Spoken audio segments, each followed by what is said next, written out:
என் கூடயே 1ஆம் கிளாஸ்லேருந்து படிச்சுட்டு வந்து அந்த கடையில் இருக்கிற ஓனருக்கு அவருக்கு வந்து ரொம்ப தெரிஞ்சவங்க அப்படிங்கிற ஒரே காரணத்துக்காக அவர் முன்னாடி போய் சேர்ந்துக்கிறாரு. அவர் வந்து என்னைய வேலைக்கு கூட்டிகிட்டு போய் சேர்த்துறாரு. அந்த கடைக்கு சேர்த்துறது ஒரு கண்டிஷன் போடுறாரு. என்னை வேலைக்கு சேர்த்துறது, உன்னை நாங்கள் அந்த கடையில் வேலைக்கு சேர்த்து விட்டுறேன், ஆனால் நான் சொல்கிற ஒரு கண்டிஷன் நீங்கள் அக்செப்ட் பண்ணணும் அப்படின்னு ஒரு கண்டிஷன் போடுறாரு.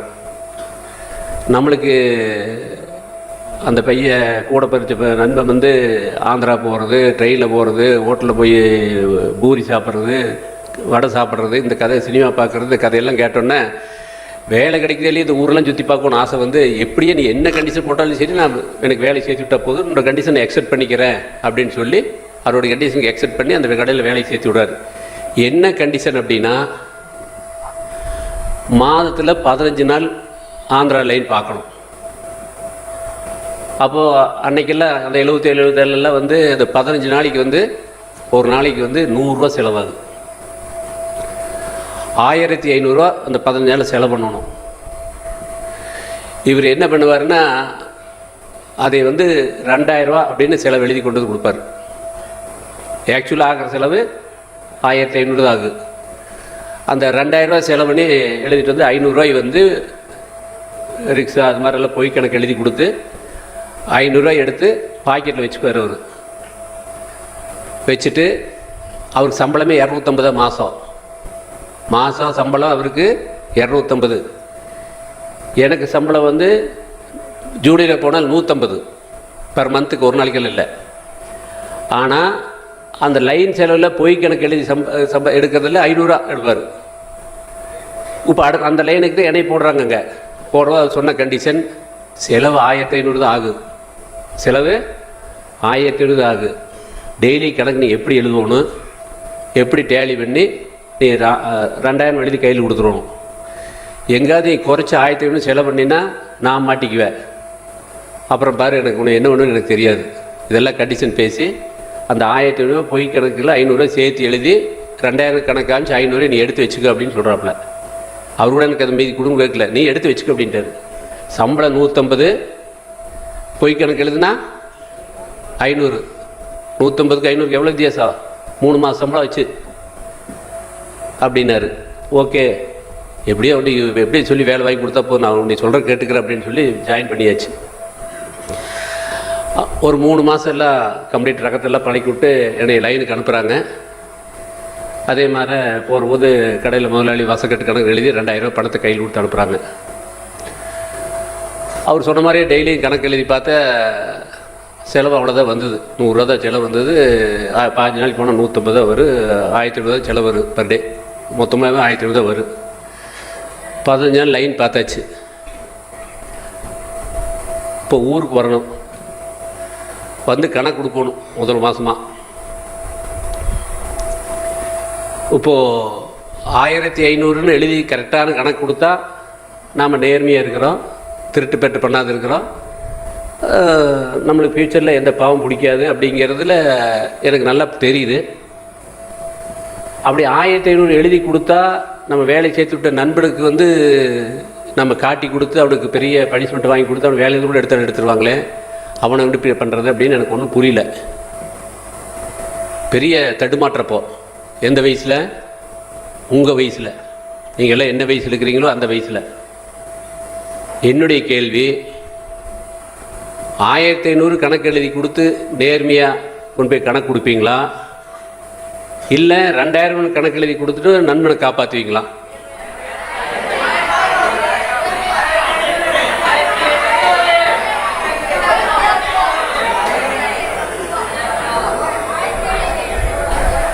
$1500 எழுதி கொடுத்து கணக்கு வந்து நான் நேர்மையாக நடந்துக்குவேன் அப்படின்னு சொல்கிறவங்களாம் கொஞ்சம் கை தூக்குங்க. யாரும் 2 கையில் தூக்குற மாதிரி தெரியுது. பயிற்சிக்கு 2 கை தூக்கணும். ஓகே, நான் எந்த காலத்துலையுமே நண்பனுக்கு வாக்கு கொடுத்துட்டேன். கர்ணம் பரம்பரை நான். அவனுக்கு செஞ்சோர் போட்டனால வந்து நான் துரியோதனுக்கு சுவாதமாக தான் இருப்பேன் அப்படின்னு சொல்லி அந்த நண்பனுக்கு நம்பிக்கையை நடந்துக்குவேன் அப்படின்னு சொல்கிறவங்கெல்லாம் கொஞ்சம் கை தூக்குங்க. நீங்களாம் கர்ணம் பரம்பரை, வாழ்த்துக்கள். இதில் கை தூக்காது இருக்குங்களே எத்தனை பேர் அதிகம் கொஞ்சம் தூக்குங்க. என்ன உங்கள் அபிப்பிராயம்? அதெல்லாம் வேலையை வேண்டாம் ரிசைன் பண்ணுறதுலாம் முடிவு பண்ணிட்டீங்களா? கை தூக்கணுங்க 2 பேருமே வந்து 1500 2000 ஓகேன்ட்டாங்க. எனக்கு இப்போ விஷயமே வந்து கை தூக்காது தான் பிரச்சனை. இப்போ ஏதாவது பதில் இருந்தால் சொல்லுங்களேன், தெரிஞ்சுக்கிறேன்னு. ஒரு ஒருத்தர் இருந்து சொல்லுங்கள். 1500 கை தூக்கணும் ஓகே, 2000 கை தூக்கணும் ஓகே. கையே தூக்காத இருந்ததுக்கு என்ன காரணம்? யாராவது ஒருத்தர் இருந்து சொல்லுங்க, நான் தெரிஞ்சுக்கிறேன்.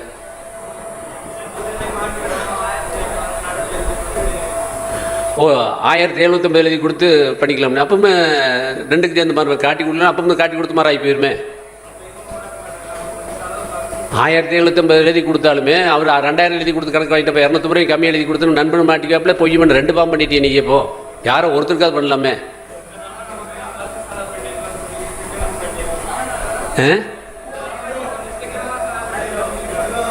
ஓ சிக்கனமாக செலவுன்றதுன்னு சொல்லிடலாம். வெரி குட், வாழ்த்துக்கள். பாரு அங்கே ஒருத்தர் கை தூக்குறா, சொல்லுங்க.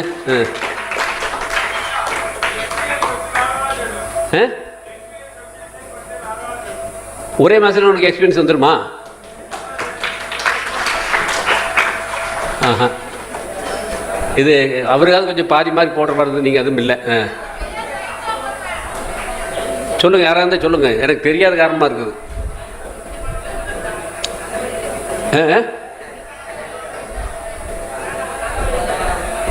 அப்படி பண்ணா இப்படி பண்ணா? ஆமாம் ஆமாம், நம்ம வழியில் வேலையை ரிசீவ் போய்க்கலாமா? சரி, இப்போது நீங்கள் எல்லாம் யாரை பேச சொல்லுங்க. நம்ம டைம் 1 மணி நேரம் கொடுத்துருக்காங்க, ஜாலியாக. நான் வந்து உங்களுக்கு கண்டிப்பாக சொல்கிறேன், அட்வைஸ் பண்ணவே மாட்டேன். நான் நல்லா படிங்க, நல்லா மார்க் வாங்க அப்படின்னு எல்லாம் வந்து எந்த காலத்தையும் அட்வைஸ் பண்ண மாட்டேன். அதனால் நீங்கள் ஜாலியாக ரிலாக்ஸாக இருக்கலாம். உங்களுக்கு டைம் இல்லை, பயிற்சிகள்லாம் முடிஞ்சது. இன்றைக்கி வந்து இனிமேலெல்லாம் ரிலாக்ஸ் டைம் தான் உங்களுக்கு. நான் வந்து அப்படி இருங்க, இப்படி பண்ணுங்க, அப்படி பண்ணுங்க, கையை மேலே தூக்குங்க, காலை மேலே தூக்குங்க, அப்படி மூச்சு விடுங்க, இப்படி மூச்சு விடுங்க, இப்படி சினந்தவிருங்க, இப்படி ஆசை தீருங்க, இப்படி எல்லாம் எதுவுமே நான் சொல்ல மாட்டேன்.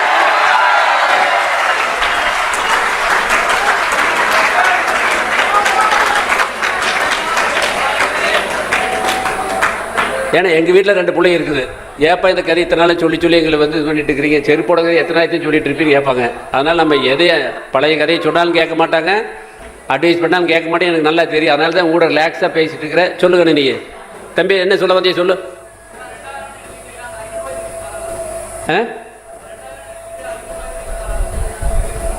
2000 எழுதிட்டு 500 யாருக்கு தருவேன்?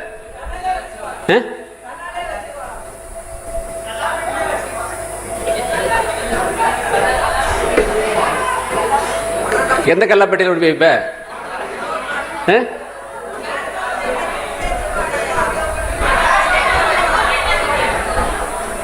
புரியல எனக்கு. கல்லாப்பட்டியில் வைக்கிற எந்த பெட்டியில் வைக்கிறது தெரியலையே. கடையில் இருக்கிற கல்லாப்பட்டியில் கொண்டு போய் வச்சிருவியா?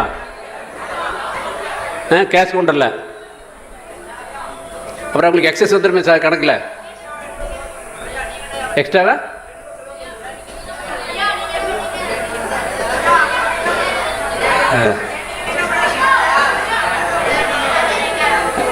யாரும் ஒரு ஆள் கேட்டான் பாரு, கரெக்டு. ஐயா நீங்கள் என்ன பண்ணீங்க? எந்திரி, அந்த பையன் எந்திரி, அந்த பையனுக்கு ஒரு கை தட்டுங்க.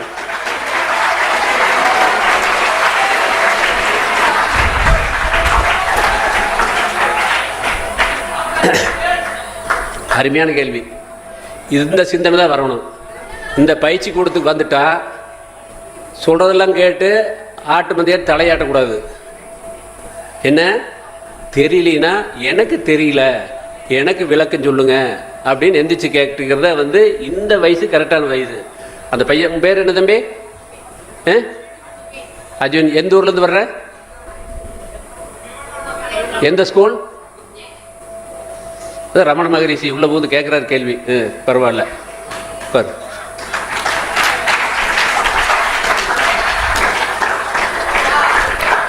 நான் பதில் சொல்லிட்டுமா? போதும், டைம் போகுது, உட்காந்துக்கலாம். அப்படி சொல்லிடலாம். அவர் பாதிக்கு வந்துட்டார். இனி நான் முடிச்சுட்டு அடுத்த சப்ஜெக்ட் போகலாம். நான் என்ன பண்ணேன் அப்படின்னு கேள்வி கேட்டதுக்காக அந்த பதில் நான் பண்ண சொல்லிடுறேன். இது வந்து உங்கள் லைஃப்பில் எங்கா இப்படி ஒரு தர்ம சங்கடமான சூழ்நிலை வந்தால் அதை எப்படி ஹேண்டில் பண்ணுறேன்னு நீங்கள் உபயோகப்படுத்திக்கிறதுக்கு அந்த சம்பவத்தை சொன்னேன். 15 நாள் லைன் பார்த்தா ஆக்சுவலாக வந்து 100 ரூபா தான் செலவாகுது, 1000 ரூபா தான் செலவாச்சு.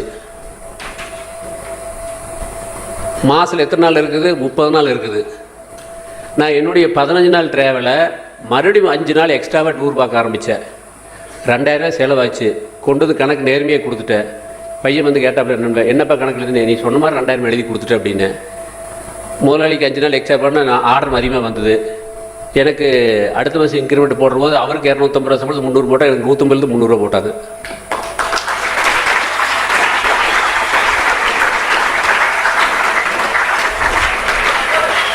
இது எங்கேயாவது MBA போய் லண்டனில் போய் படிக்கணுமா? அந்த ப்ரெசன்ஸ் ஆஃப் மைண்ட் இருக்கணும். எந்த சூழ்நிலையிலுமே நாம் அறம் வாழ்க்கையிலேருந்து பிறழக்கூடாதுங்கிற ஒரு மனசில் உள்ளவர் இருந்தால் எல்லாத்துக்குமே டோர் திறக்கும் அப்படிங்கிறது இந்த கதை. இந்த சம்பவத்தை சொன்னேன். கதையில் இது நடந்த சம்பவம். இன்றைக்கி எங்கூட அந்த ட்ராவல் பண்ணவர் அந்த பழைய ஸ்டேஜில் அப்படியே இருக்கார். நாம் இன்றைக்கி 18,000 பேர் கம்பெனியில் வேலை செய்கிறாங்க. 50,000 நெசவாளர்கள் கூட நம்மகிட்ட இருக்காங்க.